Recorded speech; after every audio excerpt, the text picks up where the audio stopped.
روزے کے فضائل کتنے ہیں، یہ اتنا زبردست نیکی کا کام ہے، یہ پورا جسم سمجھ لے عبادت کر رہا ہے. آپ کی پوری باڈی جو ہے نا وہ اس وقت عبادت میں مصروف ہے، کیونکہ باڈی کی جو نیڈ پوری ہوتی ہے وہ پانی سے ہوتی ہے، کھانے سے ہوتی ہے، اس سے آپ رکے ہوئے ہیں. تو گویا انسان کا پورا جسم اللہ کی عبادت میں مصروف ہے. بدقسمتی سے کئی لوگ ایسے اب سنتے ہیں کہ روزہ رکھنے میں سستی کرتے ہیں، تو وہ بھی سستی نہ کریں کہ روزے کے بارے میں سنیے کہ کیسے کیسے فضائل احادیث میں آئے.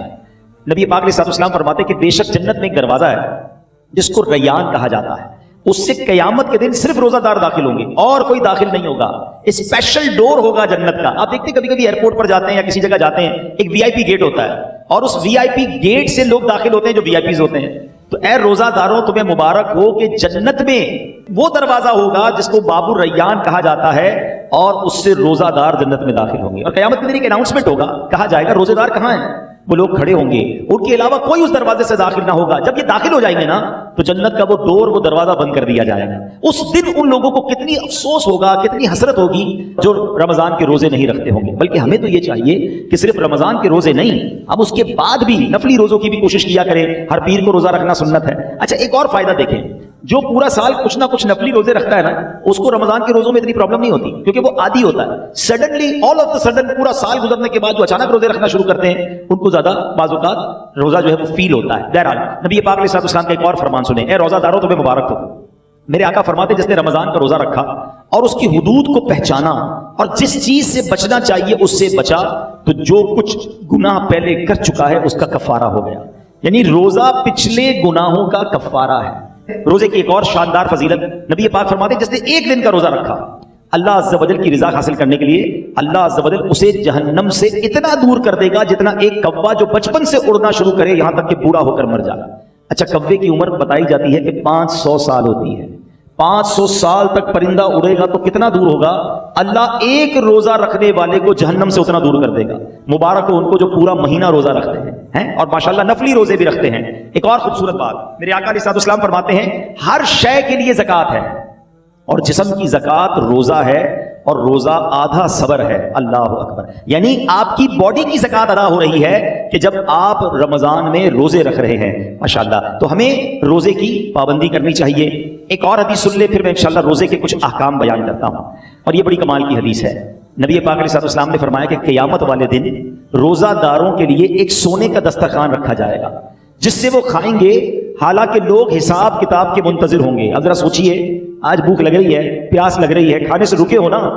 اس دن جب لوگوں کو حساب کتاب دینا ہوگا، قیامت کے دن لوگ حساب کتاب دے رہے ہوں گے، مگر جو روزہ دار ہوں گے ان کو قیامت کے دن جنتی دسترخوان لگا کر وہاں کھانا کھلایا جا رہا ہوگا. اس کا مطلب کیا ہوا؟ ادھر بھوکے رہ جاؤ ادھر نعمتیں ملیں گی. اگر ادھر کھانا ہے ادھر روزہ نہیں رکھنا ہے تو ادھر کی محرومی ہے. اب آپ کی مرضی ہے چوز کیا کرنا ہے، سلیکٹ کیا کرنا ہے. اچھا روزے کی بہت ساری خوبصورتیوں میں ایک اور بڑی کمال کی خوبصورتی کیا ہے کہ بندے کا جو اللہ پر ایمان ہے نا اس کا لیول بہت ہائی ہو جاتا ہے. آپ ذرا غور کریں، دنیا میں کروڑوں لوگ روزہ رکھ رہے ہیں، ٹھیک ہے، آپ کے ساتھ بھی ایسا ہوا ہوگا، آپ گھر میں اکیلے ہوں گے، پانی سامنے موجود ہے، فریج کے اندر فروٹ بھی کٹا ہوا ہے. کوئی ایک مسلمان ایسا ہے جو اکیلے میں چھپ کر پانی پی لیتا ہو؟ کوئی ایک فروٹ کھا لیتا ہو؟ کوئی نہیں دیکھ رہا نا، چلو کوئی بات نہیں. وجہ واٹ از دا ریزن؟ یہاں تک کہ ہم جب وضو کر رہے ہوتے ہیں ہم اس وقت بھی احتیاط کر رہے ہوتے ہیں کہ کلی زور سے نہ ہو جائے، کہیں خلق کے نیچے پانی نہ چلا جائے. ناک پہ پانی چڑھاتے وقت بھی احتیاط کرتے ہیں کہ ناک کی ہڈی سے اوپر چلا گیا تو روزہ ٹوٹ جائے گا. یہ کیوں؟ حالانکہ وضو خانے پہ کسی کو بھی نہیں پتا چلے گا، میں ایک دو چلو پانی پی لوں، لیکن ہم سب کا خیال کیا ہے؟ اللہ دیکھ رہا. یہی ہے نا دل میں کہ کوئی نہیں دیکھ رہا مگر رب دیکھ رہا ہے. اب ذرا غور کرو میرے پیارے اسلامی بھائیوں، رمضان ساری دنیا کے مسلمانوں کا لیول آف ایمان ادھر لے جاتا ہے کہ تم اکیلے میں کھانا نہیں کھا رہے کیونکہ اللہ دیکھ رہا ہے.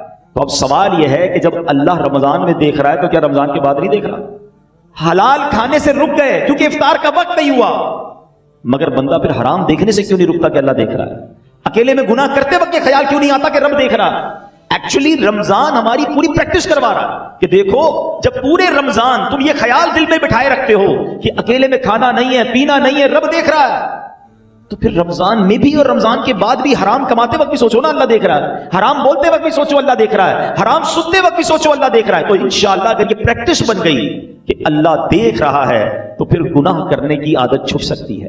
اللہ مجھے بھی اور آپ کو بھی یہ خیال ایسا عطا کر دے کہ جب بھی برائی کی طرف جانے کو جی چاہے دل سے صدا آئے کہ اللہ دیکھ رہا ہے. بالکل اسی طرح میرے پیارے اسلامی بھائیوں، رمضان میں جو روزہ رکھتے ہیں اور چیزوں کی جزا بیان ہوئی ہے کہ بھائی اس کے بدلے جنت کا گھر ملے گا, جنت کے درخت ملیں گے, جنتی کھانے ملیں گے. اب آؤ روزے کی ایک اور فضیلت سنو. میرا کوئی بھائی, میری کوئی بہن اور روزہ کبھی قضا نہ کرے. روزہ قضا کرنے کا خیال بھی آئے تو دل میں یہ نہ لائے. لوگ کہتے ہیں یار کام کاج بہت ہوتا ہے, نوکری مجھے کرنی ہوتی ہے. دیکھو کام کم کر دینا, کاروبار کم کر دینا, تھوڑے پیسے کم کما لینا, مگر روزہ مت چھوڑنا. کیونکہ اب جو میں فضیلت بتانے جا رہا ہوں نا, میں نے اب تک کسی اور عمل کی یہ فضیلت نہیں پڑھی ہے. کیونکہ نبی پاک علیہ الصلوۃ والسلام فرماتے ہیں کہ اللہ فرماتا ہے, یعنی یہ حدیث قدسی بھی ہے, اللہ فرماتا ہے فَإِنَّهُ لِي وَأَنَا أَجْزِي بِهِ. اللہ فرماتا ہے روزہ میرے لیے ہے اور اس کی جزا میں خود دوں گا. باقی چیزوں کی جزا رب فرشتوں کے ذریعے عطا فرماتا ہے, مگر روزہ دار کے لیے رب نے فرمایا اس کی جزا میں خود عطا فرماؤں گا. بلکہ علماء اس کو ایک اور انداز سے بھی پڑھتے ہیں, انا اجزا بہی. اس کے معنی یہ ہو گئے کہ روزہ میرے لیے ہے اور اس کی جزا میں خود ہوں. یعنی رب فرما رہا میں اس کا ہو جاتا ہوں. تو اے روزہ دارو, جس کا رب ہو جائے تو اس کے کام کیوں نہ بن جائیں, اس کی مشکلیں آسان کیوں نہ ہو جائیں. اور ایک اور میں شریعت کی لاجک بتا دیتا ہوں. بہت سارے کاموں میں نوجوان کہتے ہیں کہ جناب ادھر جو ہے بہت دل چاہتا ہے کہ بڑے بڑے میرے گھر ہوں, بڑی بڑی گاڑیاں ہوں, چاہے اس کے لیے حرام کمانا پڑے. دیکھو حرام کما کر اچھے گھروں کے لیے پیسے حرام مت کمانا, ادھر چھوٹے گھر میں صبر کر لو, اللہ نے تمہارے لیے جنتی گھر تیار کر رکھے ہیں. کچھ لوگ ادھر شراب پیتے ہیں, اللہ کو ناراض کرتے ہیں, دیکھو ادھر شراب نہ پینا, صبر کر لو, اللہ نے جنتیوں کے لیے جنتی شراب تیار کر رکھی ہے. مردوں کو زیور پہننے سے منع کیا کہ دیکھو یہاں زیور مت پہننا, سونا چاندی مرد کو پہننا الاؤ نہیں ہے, مگر جنت میں مردوں کو سونے کے زیورات عطا کیے جائیں گے. ادھر حرام عورتوں کی طرف, ناجائز عورتوں کے پاس جانا, جو حرام ہے ان کے قریب مت جانا. جی تو چاہتا ہے, شیطان تو بلاتا ہے, مگر حرام کاری سے بچ جاؤ. اللہ نے جنت میں جنتیوں کے لیے حوریں تیار کر رکھی ہیں. اگر آپ اس لاجک سے دیکھیں نا, جس چیز سے شریعت نے ہمیں یہاں روکا ہے, جس کا دل بھی چاہتا ہے, شریعت نے یہاں سمجھا دیا کچھ سال رک جاؤ, جنت نہ ختم ہونے والی ہے. اللہ نے آلٹرنیٹ شاندار وہاں تیار کر رکھا ہے. یہاں بڑے گھر دیکھ کر اپنے گھر پہ مایوس نہ ہو جاؤ, صبر کی زندگی گزارو. اللہ نے بڑے بڑے محل جنتیوں کے لیے تیار کیے ہیں. تمہارے پاس اگر یہاں گاڑی نہیں ہے, مایوس نہ ہونا, حرام کی طرف مت جانا. جنتیوں کے لیے اللہ نے جنتی سواریاں تیار کی ہیں. یہاں اگر مہنگے اور اچھے کھانے نہیں کھا سکتے, پیسے تھوڑے ہیں, حرام کی طرف مت جانا, صبر کر لینا. اللہ نے جنتیوں کے لیے جنتی دسترخوان لگائے ہوئے ہیں, جنتی مشروب موجود ہیں. ارے انسان جو تمنا کرے گا اللہ اس قسم کا کھانا اس کے سامنے عطا فرما دے گا. تو جب وہ نعمتیں موجود ہیں تو کچھ صبر کے ساتھ, کچھ قناعت کے ساتھ, اللہ کی رضا کے ساتھ اور حلال روزی کے ساتھ زندگی گزار لیں. انشاءاللہ دنیا بھی بہتر ہوگی اور آخرت بھی بہتر ہو جائے گی. اب میں چاہوں گا کہ بیان میں کچھ روزے کے اہم مسائل بھی ہم سن لیں. بعض اوقات کچھ روزہ داروں کو کنفیوژن ہوتی ہے. سب سے پہلے تو یہ سمجھ لیں کہ افطار اور سحر, سحری کا ٹائم جو بھی آخری ٹائم ہے, جو کراچی میں ہے یا باہر مجھے سن رہے ہیں, ہمیشہ یاد رکھیں اذان کا انتظار نہیں کرنا ہے. اذان نماز کے لیے ہوتی ہے, سحری بند کرنے کے لیے نہیں ہوتی ہے. ٹھیک ہے نا, ہو سکتا ہے مؤذن صاحب 5 منٹ لیٹ ہو جائیں, کبھی ان کی جناب. اچھا کچھ لوگ کہتے ہیں اذان ہوگی تو روزہ بند کریں گے, اور اگر آپ کے علاقے میں لائٹ ہی چلی گئی اور مائک ہی بند ہو گیا مسجد کا, پھر کیا کریں گے؟ روزہ بند نہیں کریں گے. تو اذان جو ہے وہ روزہ بند کرنے کے لیے, افطار کے لیے نہیں ہوتی, وہ نماز کے لیے ہوتی ہے.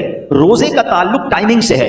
وقت سحر یعنی فجر کا وقت شروع ہوا, جیسے ہی شروع ہوا اب آپ کھا پی نہیں سکتے. 1 سیکنڈ بھی آپ نے زیادہ کھا لیا تو اب پورا دن آپ بے شک بھوکے رہیں, روزہ نہیں ہوگا, آپ کا روزہ شروع ہی نہیں ہوا. تو بیسٹ طریقہ کیا ہے, اپنی گھڑی کا ٹائم سیٹ رکھیں. اب تو موبائل فون آ گئے, جو انٹرنیٹ والے موبائل ہوتے ہیں اس میں بھی موبائل ٹائم بڑا پرفیکٹ پتہ چل رہا ہوتا ہے. 5 منٹ پہلے, کوئی لازم تھوڑی ہے کہ آخری منٹ تک کھانا پینا ہے, 5 منٹ پہلے آپ کھانا پینا بند کر دیں. ٹوتھ پیسٹ وغیرہ کرنا ہے تو بھی کر لیں, اور اپنے تمام معاملات سے فارغ ہو جائیں, درود پاک پڑھیں, تاکہ آپ فرض روزہ ہے نا اگلے 15 گھنٹے بھوکا رہنے کے لیے تیار ہیں, تو 5 منٹ زیادہ بھوکا رہ جائے نا بھائی, 5 منٹ 10 منٹ پہلے فارغ ہو جائیں سحری سے. بالکل اسی طرح افطار میں بھی آپ نے کرنا یہ ہے کہ افطار میں آپ نے گھڑی دیکھ کر افطار کرنا ہے, ٹائم دیکھ کر افطار کرنا ہے. 1-8 منٹ اوپر ہو جائے خیر ہے, پہلے افطار نہ ہو جائے. بعض اوقات ہوتا ہے لوگوں کی گھڑی ٹائم پہ نہیں ہوتی, 5 منٹ پہلے افطار کر لیتے ہیں. آپ کو پتا ہونا چاہیے کہ ٹائم ہوا کہ نہیں. اور بالکل اسی طرح اذان مغرب کی نماز کے لیے ہوتی ہے, افطار کے لیے نہیں ہوتی. اس میں بعض اوقات 2 گڑبڑ ہو جاتی ہیں.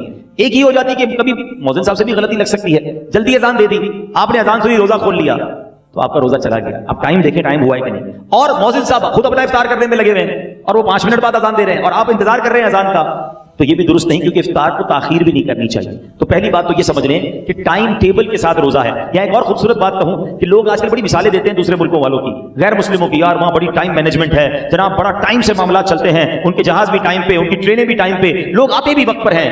مجھے بتاؤ پوری دنیا میں ایک مذہب بتا دو کہ جو اتنا ٹائم مینجمنٹ کا درس دیتا ہو. ارے ہماری تو ساری عبادتیں ٹائم کے ساتھ ہیں. وقت سے 1 منٹ پہلے آپ کو سحری بند کرنی ہے تو روزہ ہوگا, وقت گزرنے کے بعد 1 منٹ اوپر چلا گیا روزہ ہی شروع نہیں ہوگا. افطار گھڑی کے مطابق کرنا ہے. بالکل ساری دنیا کے مسلمان ٹائم پہ افطار کرتے ہیں. ہماری ساری اذانیں مسجد کا ٹائم ٹیبل دیکھیں، آپ کی ٹرین لیٹ ہو سکتی ہے، جہاز لیٹ ہو سکتا ہے. ہم نے دیکھا سردی ہو، گرمی ہو، بارش ہو، آندھی ہو، طوفان ہو، دنیا بھر کی مسجدوں میں وقت پہ اذان ہوتی ہے، وقت پہ جماعت ہوتی ہے. لاکھوں مسجدوں میں کیسی شاندار ٹائم مینجمنٹ ہے. اسلام کی کتنی عبادتیں ٹائم کے ساتھ ہیں. ارے جناب ہم حج پہ جائیں تو کب عرفات میں رہنا ہے، کب عرفات سے نکلنا ہے، کب پہلے نہیں نکلنا ہے، کب مزدلفہ پہنچنا ہے، کب مینا پہنچنا ہے، کون سے دن طواف زیارت کے ہیں. Each and everything going with time. اسلام جتنا ٹائم مینجمنٹ سکھاتا ہے نا، اتنا دنیا کا کوئی مذہب نہیں سکھاتا. ہاں یہ ضرور کہہ سکتے ہیں کہ ٹائم مینجمنٹ اسلام میں ضرور ہے، مسلمان اس سے سیکھتے نہیں ہیں. تو ہمیں دوسروں کی مثالیں دینے کی کیا ضرورت ہے؟ ہمارا دین ہمیں شاندار ٹائم مینجمنٹ سکھاتا ہے. اچھا انجیکشن، روزے میں اگر کسی کو خون دینا ہے، جب آپ خون دیں گے تو آپ کا وضو ٹوٹے گا، لیکن اگر آپ انجیکشن لگواتے ہیں اس سے روزہ نہیں ٹوٹے گا. ٹھیک ہے، کان میں اگر کوئی ڈراپ ڈالتا ہے، اگر اس کا کان کا پردہ پھٹا ہوا نہیں ہے تو بھی اس سے روزہ نہیں ٹوٹے گا. ہاں آنکھ میں اگر کوئی ڈراپ ڈالتا ہے تو اس سے علماء فرماتے ہیں روزہ ٹوٹ جائے گا. تو ہمیں روزے کے بارے میں یہ معلومات بھی ہونی چاہیے. بعض اوقات لوگ جو ہے احتیاط نہیں کرتے اور وہ احتیاط نہ کرنے کی وجہ سے ان کا روزہ ٹوٹ جاتا ہے. جب یہ فرض ہے تو اس کے احکام سیکھنا بھی ضروری ہے، اس کی احتیاطیں سیکھنا بھی ضروری ہے. تو بہرحال میرے پیارے اسلامی بھائیوں، افطار کے وقت ایک اور کام کرنے والا ہے جو نارملی ہمارے یہاں نہیں ہوتا، کیونکہ روزانہ افطار کے وقت 10 لاکھ گناہگار جہنم سے آزاد کیے جاتے ہیں. روزانہ یہ اتنا مبارک مہینہ ہے، اس پہ روزانہ افطار کے وقت 10 لاکھ گناہگار آزاد جہنم سے کیے جاتے ہیں. اور جب جمعرات کی رات آتی ہے اور جمعے کا دن آتا ہے تو فرمایا ہر لمحے 10 لاکھ گناہگار جہنم سے آزاد کیے جاتے ہیں. اب آپ سوچیں کہ افطار کے وقت ہماری کیا کیفیت ہونی چاہیے. ہمارے گھروں میں تو ایک ہنگامہ مچا ہوتا ہے، شربت کدھر ہے تو پکوڑے کدھر ہے تو فلاں چیز نہیں آئی.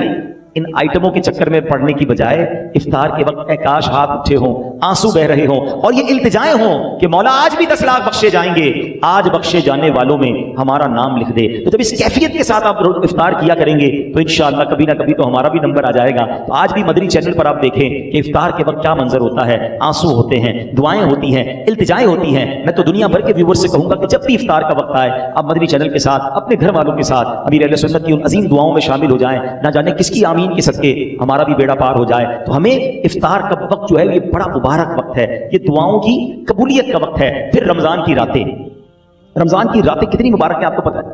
سارا سال میں اور آپ اللہ سے دعا کرتے ہیں نا، یا اللہ میری پکار سن لے، میری توبہ قبول کر لے، میری مغفرت فرما دے، میرا فلاں کام فرما دے. ہم اللہ سے دعا کر رہے ہیں.